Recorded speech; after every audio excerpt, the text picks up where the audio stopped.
assunto espinhoso também é em relação à intolerância religiosa, que se fala muito hoje, e tem uma coisa que aconteceu, não sei se está por dentro, o novo clipe da Anitta, que tem em cima de Umbanda, ou Candomblé, alguma coisa assim, ela perdeu, sei lá, 200, 300 mil seguidores, por causa disso, né, Uhum. dela se declarar, apesar que ela já tinha se declarado antes, e aí muita gente falando que isso é intolerância religiosa.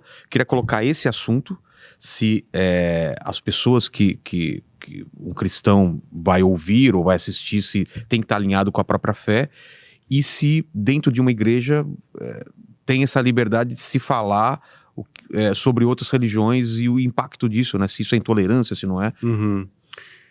Olha, eu creio que faz parte do DNA do cristianismo histórico o respeito pelo ser humano como um todo. Jesus mandou que a gente amasse o próximo como a nós mesmos. Ele mandou que a gente desse de comer a quem tivesse fome. Se o inimigo tiver fome, a gente tem que dar de comer. Se ele tiver sede, a gente tem que dar de beber. A Bíblia diz que Deus faz com que a chuva e o sol caiam e nasçam sobre todos, justos e injustos. É uma passagem muito interessante lá do Sermão do Monte, Mateus de 6-8, onde Jesus fala disso, né, que a bondade de Deus é sobre toda a sua criatura. Então não cabe, eu posso discordar de você se você tiver uma outra religião, mas isso não deveria me levar a tratar você como inimigo e fechar os meus ouvidos para você ouvir o que você tem a dizer. Então, eu quero apenas liberdade para dizer o que eu penso, pregar o que eu creio, anunciar aquilo que está no meu coração. E eu quero garantir que essa liberdade também seja a sua. Se não me engano, não sei se foi Voltaire, mas é uma frase atribuída a alguém que dizia que eu não concordo, é um desses filósofos aí, que dizia assim, eu não concordo com o que você diz, mas lutarei até a morte pelo direito de você dizer. Então, isso deveria ser característica nossa, dos cristãos. Eu não concordo com o que... Eu sou evangélico, eu sou presbiteriano, eu sou calvinista. Então, eu não concordo com o arminianismo, não concordo com determinadas linhas dentro... Não concordo com o catolicismo romano. Mas se chegar a hora de lutar pela liberdade de religião no Brasil, eu vou lutar ao lado do católico para isso, porque isso é uma coisa que é para todo mundo, para todo mundo. Então, a gente tem que definir bem o que é intolerância religiosa. Intolerância religiosa, se ela for entendida no sentido de que você quer que a sua religião, ela seja a única religião legal, verdadeira, que tem direitos e tudo mais, e que todas as outras têm que terminar, fechar as portas e tudo mais, eu sou contra. Eu acho que isso não deveria acontecer de jeito nenhum, nunca, porque a liberdade de todos é a minha também. Agora, isso não significa que eu não deixe claro que eu discordo de você.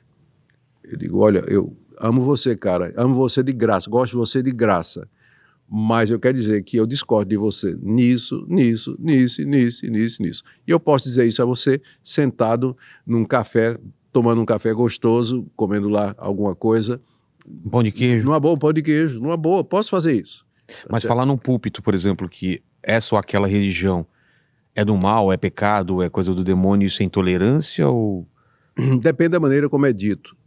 Se você, agora mesmo, né, eu lancei no meu Instagram uma série de publicações a respeito de indulgências.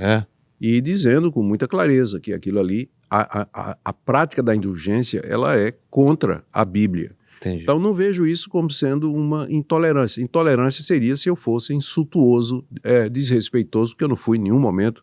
Eu cuido para nunca ser. Eu, quando trato da religião dos outros, eu procuro mostrar o que eu acho que está errado, mas sempre com todo o respeito. Não insulto, claro, tem que ser, né? Não falo mal, não xingo, não mando para o inferno, mas digo apenas, olha, no caso das indulgências, né, isso aqui está errado porque a Bíblia diz isso, historicamente é isso. Não podemos aceitar por conta disso.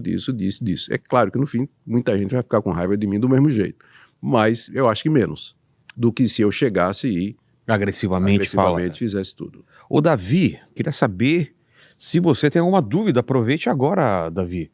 Sei que você aí está prestando atenção no papo. É contigo aí. Ó, eu tenho uma dúvida porque tem muitos cristãos, né, que igual eu tenho 34 anos. Novo. É Novinho. uma criança. Praticamente. Eu fui criado no como é que fala? Talismo? Neopentecostalismo. Isso. E aí, até uma certa parte da minha vida, eu cria que Jesus ia vir antes da tribulação. E agora eu tenho uma outra linha de pensamento sobre isso. Uhum. Eu só queria que o Senhor falasse para os jovens da minha idade, que agora que eu tenho esse conhecimento, estou mais velho, mas para os jovens que ainda não têm o conhecimento que eu, qual que é a diferença de arminianos e calvinistas? Sim, sobre esse assunto. Exato. Porque isso é pré-tribulacionista, mid e pós-tribulacionista. Exatamente. O senhor é? Eu sou pós. E tem uma diferença entre arminianismo e sobre o assunto? Tem. Por que pareça, os arminianos, é porque, não é nem tanto porque são arminianos, mas porque são pentecostais. Ah, tá. Geralmente as igrejas pentecostais que são arminianas, elas são pré-tribulacionistas. Elas dizem que Cristo vem antes da grande tribulação arrebatar a igreja. Tá. Esse é o pensamento oficial da Assembleia de Deus. Entendi. Que é a maior igreja que a gente tem no Brasil. Então, os pentecostais, que são arminianos, eles são pré-tribulacionistas. E geralmente aqueles que são pós-tribulacionistas, eles são mais reformados, são mais calvinistas no pensamento deles. Então, para explicar esse assunto, essa ideia, até 200 anos atrás, não tinha pré-tribulacionismo. Isso aí é uma coisa nova na igreja. O pessoal, uma coisa que ajudaria muito era o pessoal estudar a história da igreja e a história das doutrinas, né? Quando é que elas apareceram? Arrebatamento da igreja, o arrebatamento secreto da igreja antes da grande tribulação, surgiu numa conferência profética lá no Reino Unido, promovida por um grupo, era uma conferência de profecia, quando uma moça se levantou e profetizou que Cristo haveria de vir em sigilo buscar a sua igreja antes da grande tribulação. Antes disso, ninguém tinha falado sobre isso. E daí, então? E aí o pessoal pegou. Na reunião lá estavam os irmãos Darby, que influenciaram um cara muito inteligente chamado C.I. Scofield, que publicou a famosa Bíblia de Scofield, onde nas notas de rodapé ele defende não somente o dispensacionalismo, mas o pré-tribulacionismo. E foi a Bíblia de Scofield que tornou popular essa ideia de que Cristo vem antes da grande tribulação. Até aquela época, o consenso da cristandade era que haveria grande tribulação, a igreja iria passar por ela e no final Cristo viria para derrotar o anticristo, pegar a sua igreja e começar o estado eterno. Mas, depois disso, essa visão pré-tribulacionista, ela ganhou corpo e na esteira do movimento pentecostal se tornou a posição, eu diria, dominante hoje, não é? A posição dominante é pré-tribulacionista.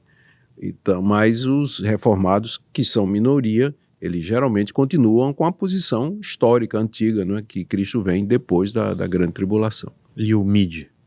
O MID já é uma variante do pré-tribulacionismo que, baseado numa interpretação das 70 semanas de Daniel, diz que o anticristo vai reinar durante 3 anos e meio, e aí então Cristo vem buscar, e durante esses 3 anos e meio vai ser um reinado de paz, o anticristo vai promover a paz no mundo. Cristo vem no final dos 3 anos e meio, arrebata a sua igreja secretamente. Antes da grande tribulação. E aí 3 anos e meio de grande tribulação. Que aí sofrimento, violência e... Sangue, o que imaginar, não é? Ranger de dentes. Ranger de dentes.